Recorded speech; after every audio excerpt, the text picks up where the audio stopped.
My expectation coming here, and I've been wanting to come here for a long time, probably 15 years or more. I think the culture was always exciting to me, so I wasn't really seeing that as a potential challenge. I think I was very open to learning more about it, so that was always very exciting. But the food was going to be a challenge. I was convinced about it.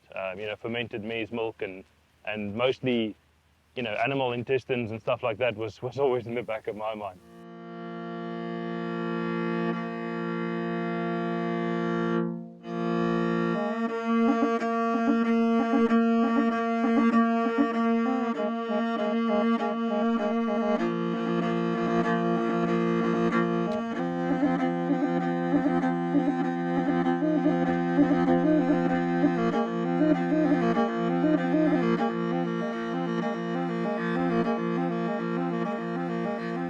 Hi, I'm Henk Coetzee from Ride Expeditions, and we are here in the capital of Mongolia, Ulaanbaatar. And we're basically preparing for a recce that I'm hoping to have 3 motorcycle tours when I'm done here. 1 adventure bike, 1 with some quirky ones, we won't say too much about that, and then 1 enduro one.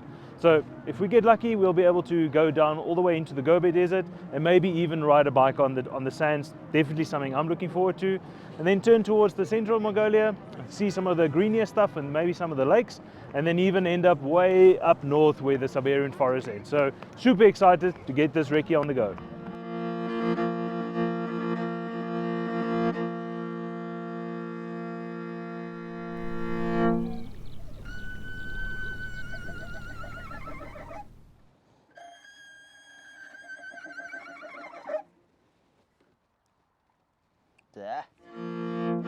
We're out here and we're testing basically 3 different motorcycles. We have got a KTM off-road dirt bike with us today. We've got a GS for more the adventure riding, more adventure style riding, and we're also spending some time on a Royal Enfield. So when we finished here and when we've tired out Tsuki, because we're spending a whole month out here, we want to make sure that we have 3 very special tours in slightly different regions of the country, because yeah, if you have a quick look at this map, there's a lot of country with some really spectacular scenery.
So we just got up this morning with the most beautiful skies, which is quite ironic considering what we went through yesterday.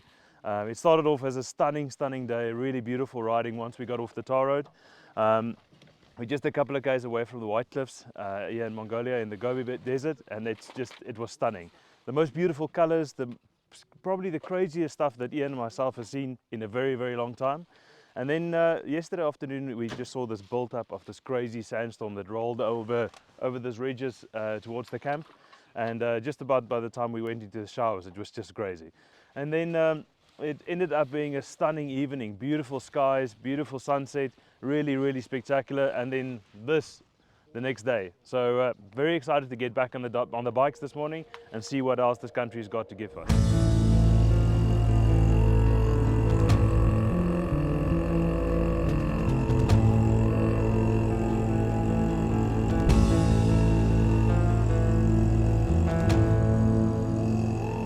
We were fortunate enough to just basically use this road where this nomadic family is busy shearing their camels so they're taking all the winter wool off them, and then they're going to move on to a summer camp. But they are quirky looking animals. Yeah, I don't trust you. You look like a spitter. Oh, Captain Fluff. So apparently these guys get paid about $4 per kilogram, and one of these big camels give you about 7 kgs. So definitely a lucrative exercise today. I'm going to keep standing here until one spits at me.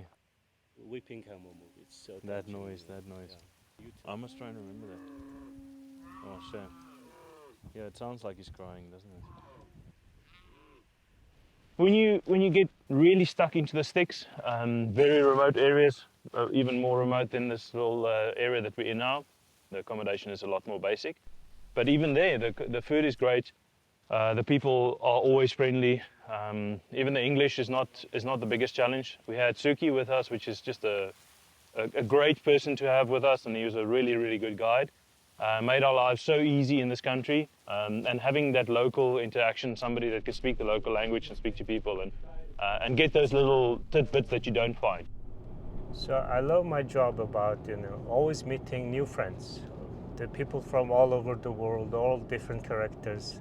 It's very interesting, and they show them how Mongolian tradition and the costume and the throat singing, wrestling, and Mongolian stuff.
So the last couple of days of riding has just been amazing.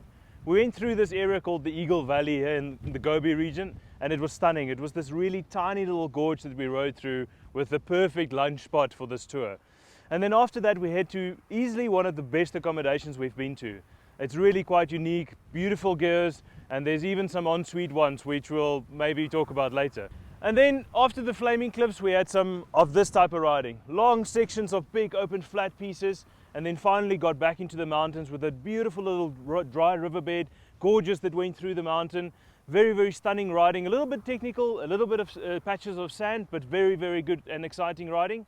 And then you pop out the other side of the mountains and that's your view. These beautiful sand dunes in the Gobi Desert. It's amazing view, amazing sand dunes, and very unique because you've got a very green belt, river belt, almost like a green section in front of the dunes, and then you've got mountains at the back of your view. We got up to our accommodation, had a quick little rest, and then later in the afternoon we went and played in the dunes. Now, playing in the dunes with a big bike, it's a bit of hard work, but it was a ton of fun.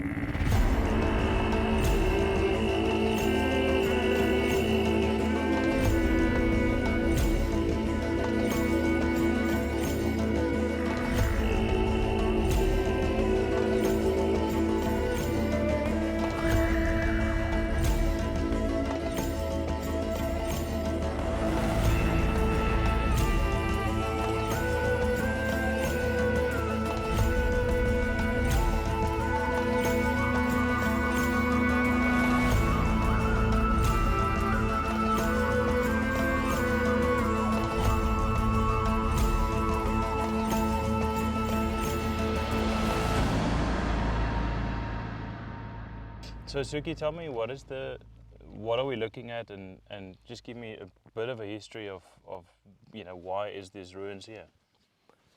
So this is one of the old Mongolian monasteries. So this one founded in 1660s. Wow, gosh. So there's two very beautiful monastery located in two sides of this river, Ongi River. So the river called Ongi, monastery also named Ongi Monastery. Ongi Monastery, Yeah. wow. So this one locates like between Gobi region and a green part in the middle. Oh, right. So Yeah. this is basically central Mongolia, or the start of central Mongolia, Yeah, where start you're of sort central of Mongolia. leaving Gobi behind and Yeah, where you're Gobi heading region. into. Yes. Why? When was it destroyed, or what happened? Why is it?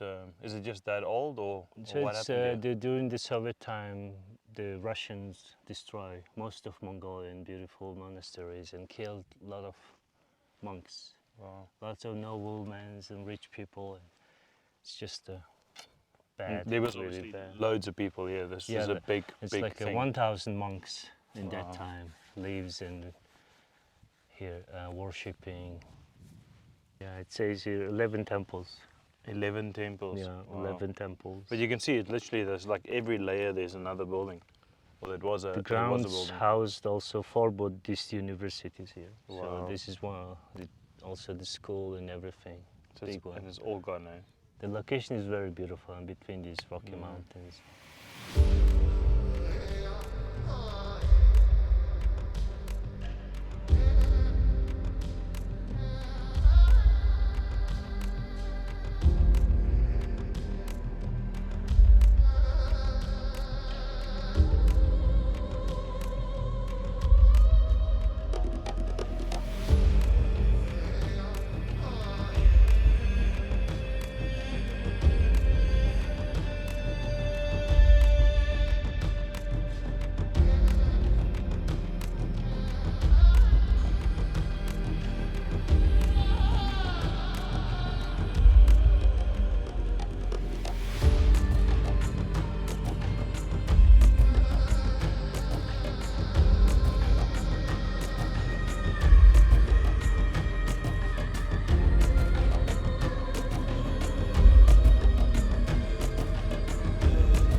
It's hard to believe that yesterday morning we left the Ongi monastery and it was still properly Gobi. It was along a really nice little river, but it was properly dry and deserty. And now we're sitting here in central Mongolia, just a day later, looking at this sort of scenery, and it's just, I don't have the word, it's just absolutely amazing. As we were riding out of the desert areas yesterday, the grass just started turning green and this flowy, beautiful hills. And before you knew it, we were basically looking at this sort of scenery. Forestry areas, there was loads more animals. We started seeing yaks again and the camels started to disappear, which was quite interesting. There was a couple of foxes. The guys in the support vehicle saw a really small little white fox. I saw 2 bigger ones. And the terrain is just the instant, it's like a switch, just the instant change in terrain. And beautiful green scenery and more mountainous as well. We left this morning, or just before we left this morning, it was rainy, only about 30 kilometers away. Lots of rain, lots of clouds, and just look at it. It's just absolutely stunning. So really looking forward to what's next. So I think if I sort of want to sum it up a little bit, the food can be a challenge, but it hasn't been for us. It's been really good. One of the crew, one of the team is a vegetarian, and even for him there was stuff to eat. It wasn't a super challenge, the most difficult thing that we kind of expected. And like I said, the accommodation was really good to excellent. En-suite bathrooms and stuff, you may maybe get that out of your mind, because that doesn't really happen. There's very few of those.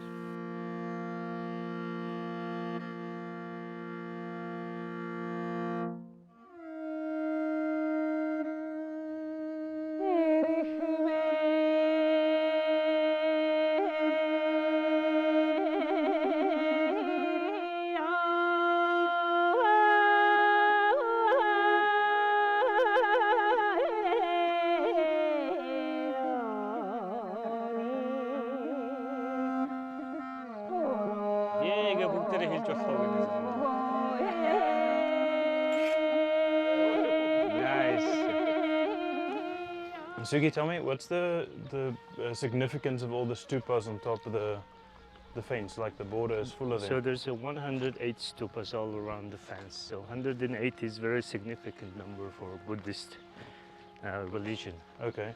So when the first 1585, the king ordered to build the monastery, it especially says 108 stupa. Oh, wow. And Okay. this one built by the ruin of the leftover Karakoram capital.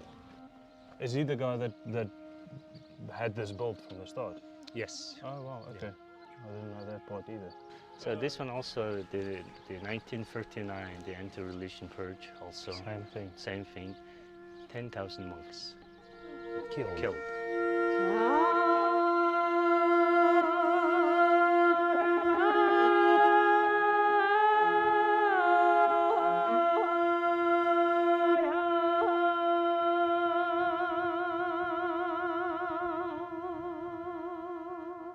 Large sections of this country is it's a little bit sort of mind-blowing because if you go down to the Gobe and even towards the central parts of Mongolia before you get into the more mountainous areas, it really is, from a motorcycle point of view, complete and utter freedom. You have gravel tracks, but you'll almost always have multiple gravel tracks. And if you have a destination, you're going north for the day, all you really have to do is kind of go north, because if you want to go this way around a hill or that way around a hill or over the hill, 90% of the time there will be tracks there. So you're not even destroying nature that you shouldn't be destroying. I do think though, stick to the tracks. I think that's quite important, to stick to the actual tracks. Don't go and blast down and make your own. And we definitely try to do that for the most part.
So we've been staying in these gear accommodation tourist camps pretty much every night that we've been in Mongolia. Even the night we spend in the city, we spend in something like this. We just thought it would be fitting to have a quick little in-depth look of the gear, how they made, what they put together with, and our legendary guide over here, Suki, is going to give us a little bit of a breakdown of how these gears are put together. So, Suki, give us an idea of, if there's different sizes of these things, how are they put together, and the materials that's used in most of them. So we are staying here 5-wall gear. This is most common size. Most Okay. of the people lives in 5-wall gear. There's more 8, 6, and 12-wall gear. So more walls, bigger gear, more basically. walls bigger. So you can see the wall size, like the visual, the connects here. First wall Right. comes from the door So that's to the here. trellis piece, basically, what Yes. you're referring to. Yeah. Okay. So this one is 5. 5-wall sections. gear, 5 different pieces of wall. Okay. And then the roofs, these sections of the roof, Yeah. you've said to me as well that they pretty Yeah. much specific. Specific Count. numbers. So this 5-wall gear have this 81 sticks Okay. all around. These ones over Yeah, here. 81 sticks. So wooden structure and then felt made by sheep wool. Okay. Oh. The felt is quite interesting. You've explained that to us before, but that's Yeah, the literally felt. the traditional felt is literally handmade with sheep's Handmade wool. with compacted by the horse dragging the roll. Compacted. Yeah. I love that story. It's brilliant. Okay, and then if we look at these little sticks, as you call them, so they look like they've all been tied, each one at a time. Is Yeah. it something that you physically have to tie one at a time, Yes, or well, one at a time, one at. and they basically just put assembled, so what would you do? You would put the walls up first, So then the yeah, sticks. the walls first, then the door, and then these two columns, and then the roof, the window, and then Alright. someone is holding these two columns in the middle, Okay. and then the other 2 or 3 guys, they put 4 sticks on the just 4 to side give it first. structure, 4 okay. side first, and then they tied on the 4 side these ropes. So one of the other things you were talking about 5 wall and 8 wall and 12 wall gears, and that's basically referring to the obviously the wall, the trellis looking thing around us. How is that held together? Because there's different individual sections which makes up the 5 or however, but then they seem to have nails or something in them that holds their pieces together. This thing, they hold together is a camel skin. So camel skin is really tough, the dried one. Oh, I mean, this is not an Yeah. actual nail. It's literally a Yeah. piece of leather that's tied on both Camel sides. leather. Yeah.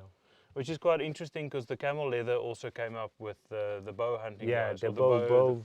bow They guys. traditionally they made a bow with the camel skin. With the camel skin as well. String.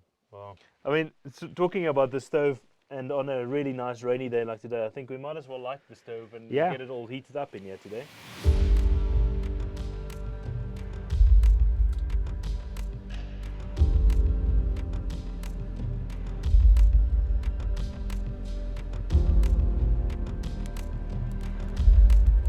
The other thing about the people that I think is valuable and definitely worth talking about is the culture. I mean, this has always been a culture destination. I think you've got, you know, people that hunt with eagles. You've got people on horses. There's bow hunting and a bow shooting sport in this country that's massive. I mean, it happens literally from childhood all the way through. And we were lucky enough to have some of those experiences. We kind of got everything. We got people on camels, loads of people on camels, using camels, working with camels.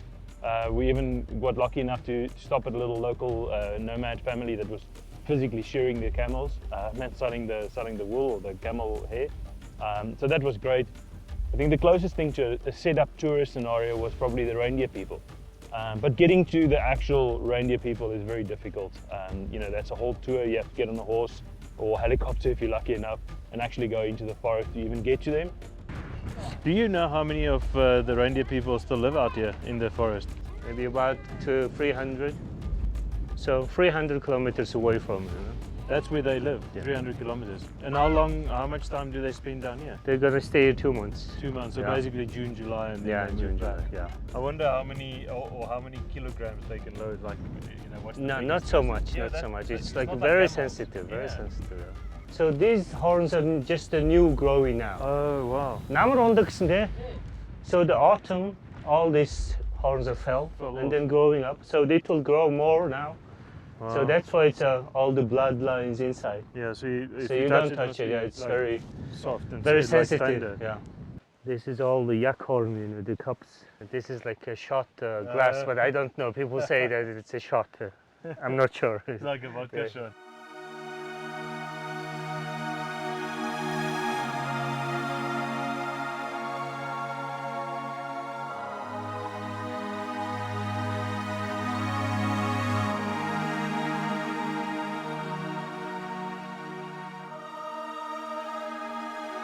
The concha.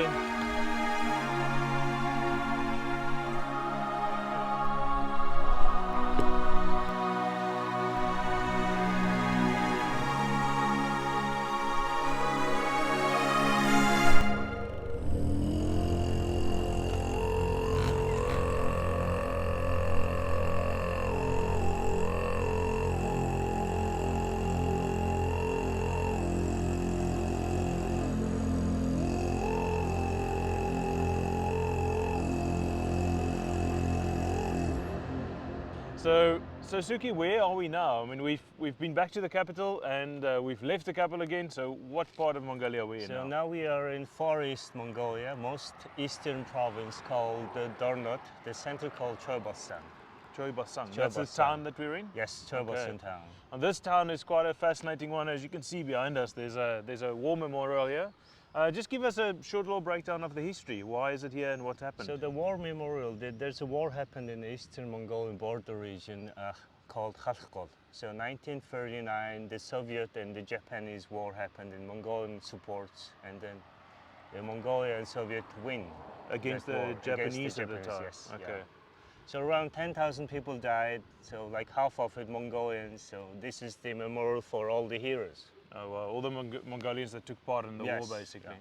It's quite interesting because the two tanks or the two armored vehicles here Yeah. on either side is also from the Soviet era, and they've actually still got their red star on them, which is fascinating. And as far as I understand, the statue was actually brought through from Russia as well. Yeah, brought through from Russia. They made in Russia and brought through.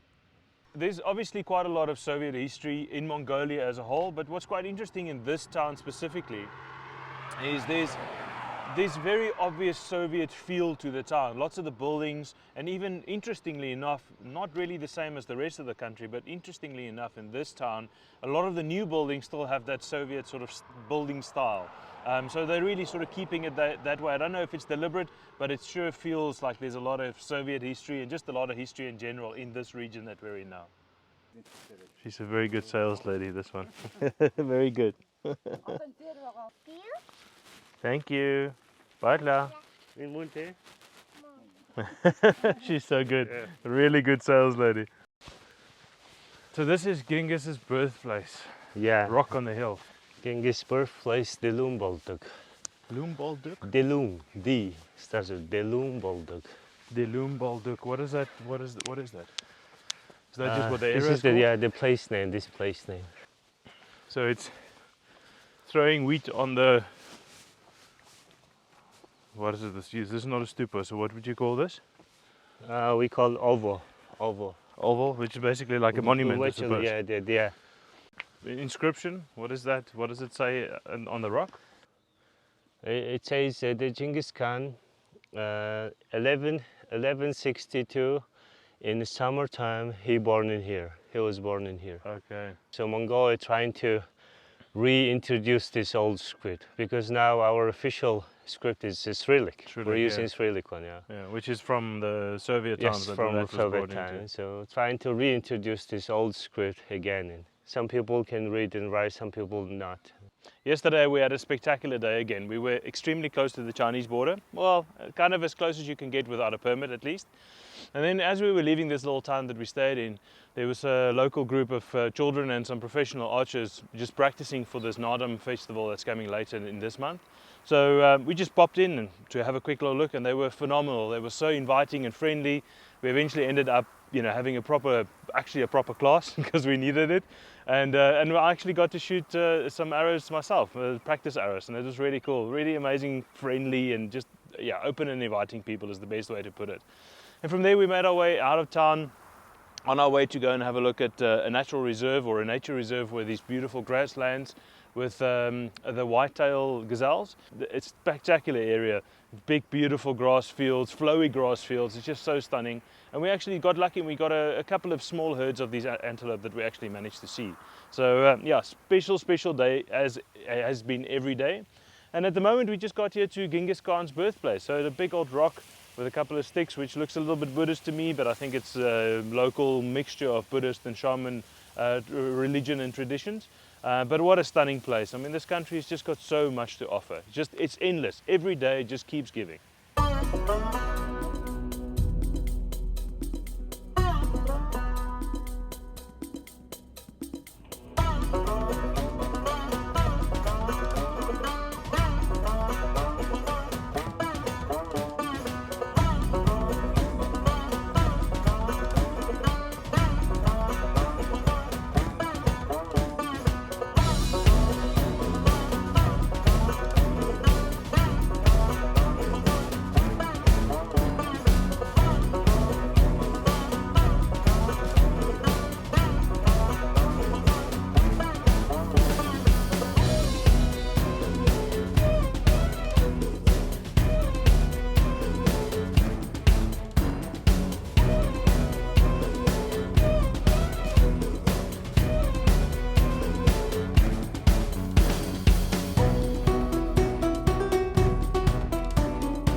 finally reached the end of our recce here in Mongolia. We've been out here for about 3 weeks now, just traveling around this magnificent country, and I'm kind of excited to get home and start putting this thing together and make 3 magnificent tours for you guys to come and enjoy out here.